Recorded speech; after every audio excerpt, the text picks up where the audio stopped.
Okay, Kenneth, before we get into some of the details about how you intend to go about pursuing your project, looking at the wrongfully convicted, I thought we'd begin by getting a sense of what initially prompted this project. Was there an inciting incident, as they say?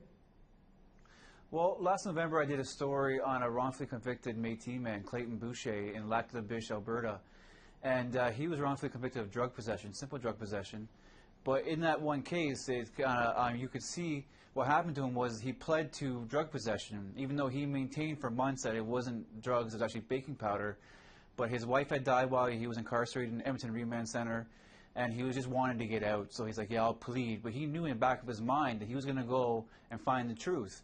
He went out and found the truth. He found that RCMP and the Crown knew that it wasn't drugs, even though they let him plead out to it. And he's been able to overturn his conviction, which doesn't happen. He pled guilty, but the Court of Appeal in Alberta overturned it. And from that case there, it got me thinking that there's a lot more out there, and I need to put a lot more time into finding more people. Okay, so how do you intend to go about just that? Well, it's kind of daunting, but what I've done is I put calls out on Facebook, Twitter. I'm going to start contacting people I know, and I'm asking them to come and tell me their story. Tell me what happened to you. I'm talking about wrongfully convicted from trespassing all the way up to murder. I don't care. I want to hear the story. I want to know what happened to you. I want to know what you've been through and how the justice system has treated you.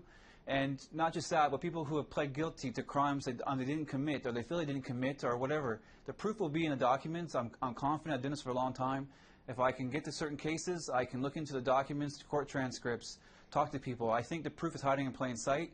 Unfortunately, all too often, they kind of get overlooked. But you're seeing more and more of these cases like Clayton Boucher, Connie Oakes, who we basically got out of prison for murder last year.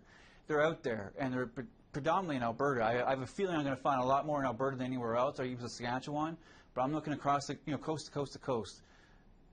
Hopefully I'll put my email up there and let people know how to contact me. But that's kind of what I'm doing. Kenneth, just before we let you go, can you give us a sense of just how big the problem may be?